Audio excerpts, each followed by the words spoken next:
அனைவருக்கும் மனமார்ந்த வணக்கம். எனக்கு சீமான் மேலே கூட கோவம் இல்லைங்க. அவன் தற்குறி, அவன் தத்தி, அவன் மெண்டலு, அவன் சைக்கோ, அவன் பச்சோந்தி மாற்றி மாற்றி பேசுவான்னு எங்களுக்கெல்லாம் தெரியும். ஏன்னா ஒவ்வொரு பேச்சையும் நாங்கள் கவனிக்கிறோம். அவ்வளோ பேசியும் பொய் சொல்கிறான்னு தெரிஞ்சியும் இந்த ஆமை குஞ்சிங்க முட்டு கொடுத்து விசிலடிச்சாங்க குஞ்சிங்க கை தட்டுது பார்த்தியா ஆமை குஞ்சிங்க. அதுக்கு மேலே தான் இதெல்லாம் பொதறிவு இருக்கா இல்லை தற்குறிதா இல்லை வேணும்னு பண்ணுதா? எனக்கு கோபம் பூரா ஆமை குஞ்சிங்க மேலே தான்.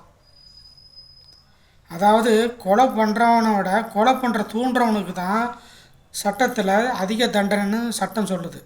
அந்த மாதிரி பேசுகிறவனை விட அவன் முட்டு கொடுக்குறானவன் பூரா ஆமை குஞ்சிங்க இவனு மேலே தான் எனக்கு கோபம் ஜாஸ்தியாக வருது.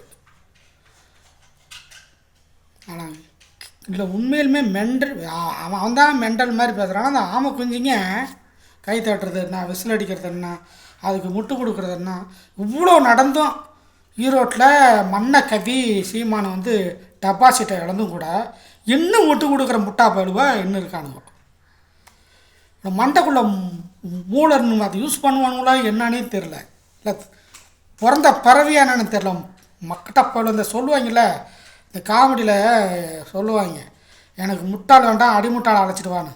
அந்த மாதிரி ஆளுங்க நாம் தமிழர்ஸ் ஆமை குஞ்சிங்க பூரா அடிமுட்டாளுங்க தான். அதுங்க மேலே தான் எனக்கு எரிச்சல் வருது. சொந்த புத்தி இருக்கா இல்லையா? அதாவது விலகினவங்க நாம் தமிழர் கொஞ்சம் அறிவு உள்ளவங்க பூரா நாம் தமிழர் கட்சியை விட்டு விலகிட்டாங்க. இன்னும் விலகாமல் அடிமுட்டாளாக இருக்கிறது தான் ஆமை. அந்த சீமான் நாம் தமிழர் ஆமை சீமானோட அந்த ஆமை குஞ்சிங்கெல்லாம் ஒட்டிக்கிட்டு இருக்குது. ஆமைக்கு பெரிய ஆமை சீமானே இந்த ஆமை குஞ்சிங்கெல்லாம் ஒட்டிக்கிட்டு இருக்குது. இன்னும் திருந்தாமல் இருக்குது. பேசிட்டோம், இன்னும் பேசி இன்னும் தோக்கட்டும், எத்தனை தடவைனா தோக்கட்டும், நாங்கள் ஆமைக்கு தான் முட்டு கொடுப்போம், நாங்கள் பெரிய ஆமைக்கு தான் நாங்கள் ஆமை குஞ்சிங்க முட்டு கொடுப்போம் அப்படின்னு தான் இன்னும் இருக்குது. இல்லை 4 அறிவு கூட இருக்காதாட்டுக்கு, 2 அறிவு தான் நாட்டுக்கு. அப்போ இதுக்கு நினச்சி தான் எனக்கு ரொம்ப ஐயோ எப்படி சொல்கிறது, வார்த்தை வரல.